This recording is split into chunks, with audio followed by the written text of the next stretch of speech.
That's the kind of transparency that we need to get to the bottom of these cases. However, they threw in an unrelated, according to their statement, a photograph of a firearm, and in order to, I guess, impute some bad act or blame on the victim itself, that was not necessarily circulate, and that's more like the Fort Worth that we know. When we look at the video and we see it was several officers prowling around the property, literally crawling, whispering, as if they were conducting some sort of clandestine abstraction. It's absurd when you know what the call is. They finally released the emergency call yesterday, the non-emergency call yesterday, which was a neighbor who was concerned about an ailing woman across the street. He gave no indication that he believes that a crime was taking place, that he was in fear for his life or the safety of the members in that home or the community. He said he saw some doors open. And so to see them, again, pass those open doors without announcing themselves, to park around the corner so that no one, if they happened to be near the home, could know who they were. And then to escalate the situation as they entered the property, it's just unacceptable.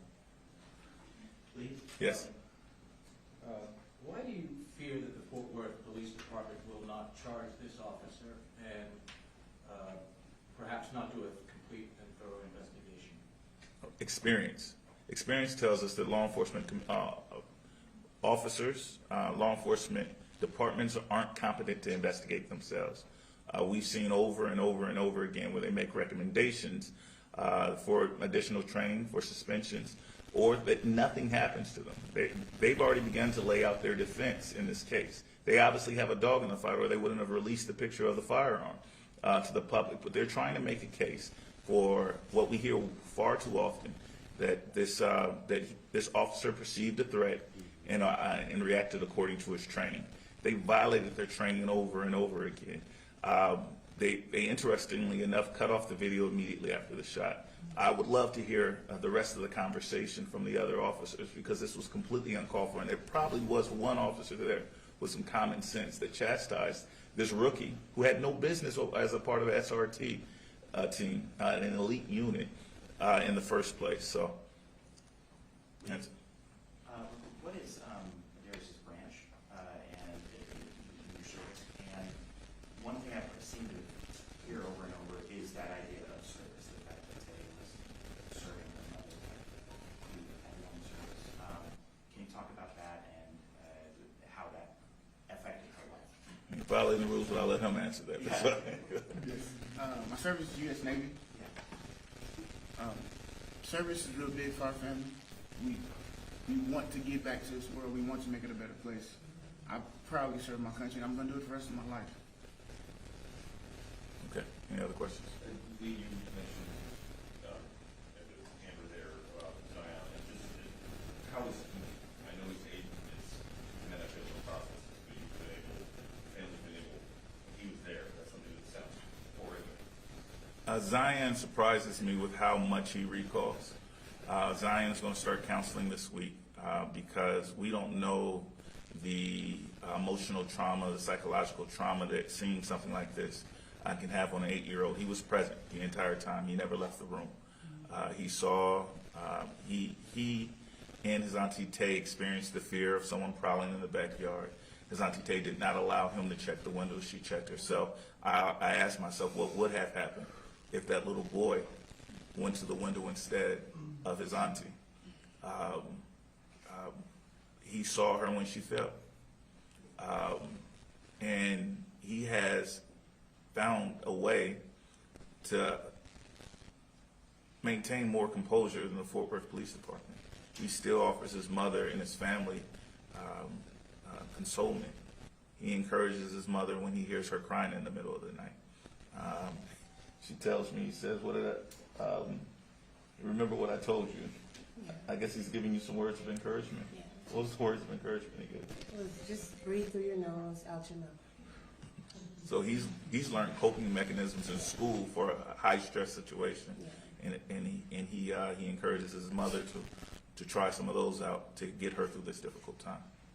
Mr. Mayor, can you tell us any details about the evening at Lieutenant and kind of you were having, sort of what you were doing that night? Yeah, it was a fall evening. For those of you all who live in the Dallas-Fort Worth area, it was one of the first, this week was one of the first chills that we've had for a relatively warm fall. And so they opened the doors. They allowed the breeze to flow through the house. And those two stayed up all night playing. I've said Halo before, I was wrong. They were up all night playing Call of Duty. Tatiana is a gamer. Tatiana is a gamer. She loved video games, and she beat her brother a few times. And she loved playing with her nephew. They did that all night from sunset until the time that they lost track of time around 2 or 3 o'clock in the morning when they heard someone prowling around in the bushes. So it would not have been out of character or uncharacteristically for her to have the door open for the family? No, it's not out of character at all. Now, we understand why the neighbor perceived that as something strange. He understood that mom was in the hospital. And so he didn't understand why the door was open. And so he called for a wellness check. He thought maybe that she had been released from the hospital and had another traumatic event, and she possibly may have needed help. What can you tell us about Tay's dreams, aspirations, just what she wanted out of life? The family prepared a statement, and that's all they're going to say about her for the moment. Yeah.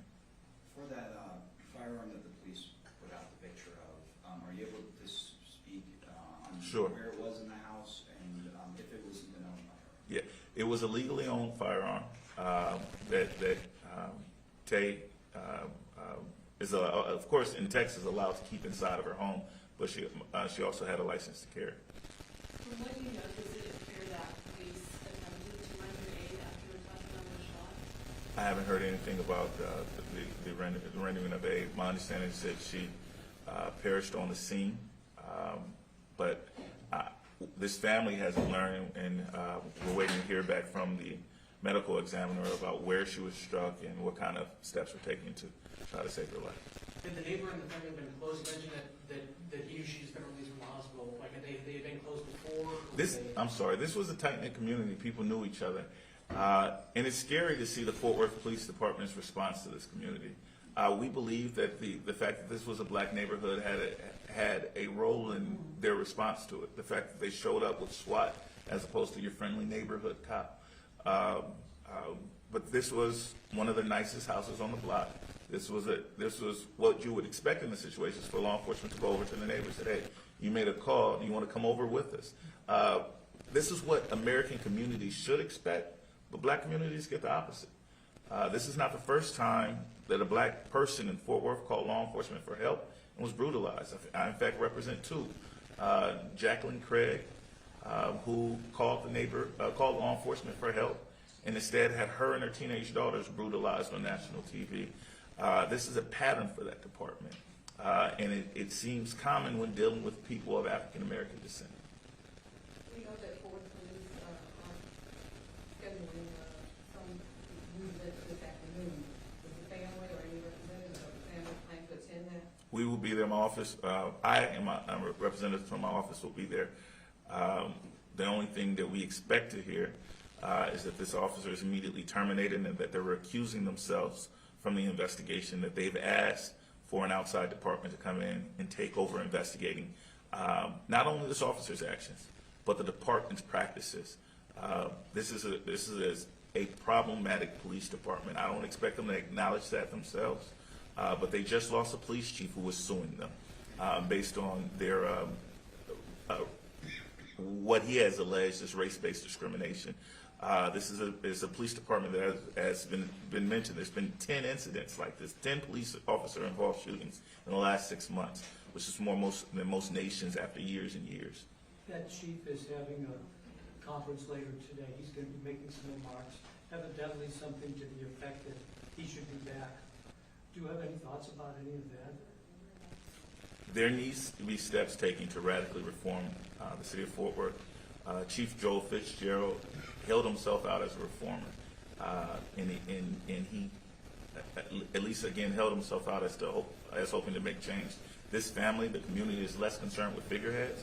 We don't believe that Chief Fitzgerald is a savior, but there needs to be policies set in place, training set in place. There needs to be radical reform within that department. If Chief Fitzgerald is the person to lead the charge for, or I should say former Chief Fitzgerald is the person to lead the charge for reform, then absolutely.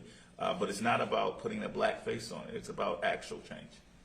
What's your level of concern about what appears to be a rage growing around this shooting? Namely social media, you've got celebrities, politicians that are all speaking out about this. Do you have any thoughts or what's your concern? Rage, concern, investment is the appropriate response to someone being killed in their home. It should be sustained until things change, and it should remain. This should be outrageous. There should be so many people invested in this that they keep sustained pressure on the city of Fort Worth until it radically changes. And so this family is outraged and hurt, and they're greatly appreciative of the community of folks from all over the world who have reached out to see what is going on in Fort Worth. But we need it to be sustained. And so on behalf of this family, we ask that those people who are outraged, that they channel their anger, that they direct it towards policymakers, that they direct it towards substantive changes that can take place. All right. Thank you all so much.